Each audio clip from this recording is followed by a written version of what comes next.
Hey, what's up everyone, and welcome to another Under Fire review. I'm your host Zachary Pickett, and this week I'm reviewing For More Than a Feeling by Jeremy Passion. So a little background for those who don't know. The album was released independently in December of 2011, so it's fairly old, but I'm actually surprised that it hasn't gotten more play because the album is just freaking phenomenal. For starters, Passion displays his vocal ability and range, mixing it between highs and lows, which works well with the album as a whole, which feels like it's structured as if it were an old school R&B album due to its slow yet simple pace, but then blends up a light pop feel and injects it at just the right moments, like in the tracks Trace, 32, and A Reason for Everything. And these sudden injections of energy never really disrupt the pace the album sets, and eventually becomes something that you just lose yourself to. The pace of the album is supported by some excellent guitar and piano arrangements, and some simple yet solid drums, backed up by some absolutely beautiful backup vocals by an unnamed woman, but honestly, you deserve a shout out from me because you did a phenomenal job, especially, hopefully it's still the same person, but her contribution on the track This Ain't the Way. But all of these in turn support the album's overall messages of love, loss, faith, and thankfulness, which are delivered through simple yet powerful lyrics. And I think that this will be one of the major attractions of the album for most people, because the lyrics become more than just words. They become a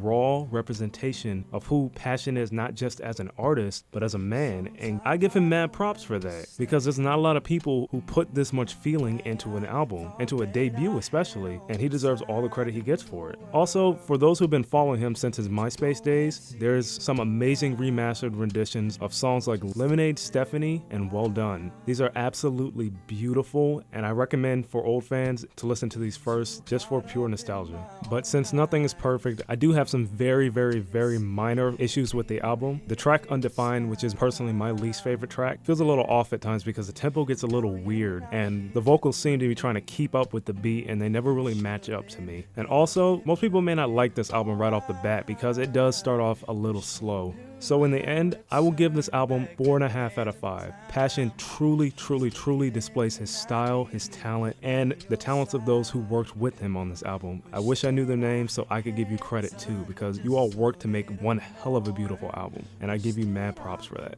So in the description below, I'll be putting a link to where you can actually purchase the album and a link to Passion's channel, and I strongly encourage that you check these out. But as always, thank you for watching, and next week I tackle the new release from Brian McKnight.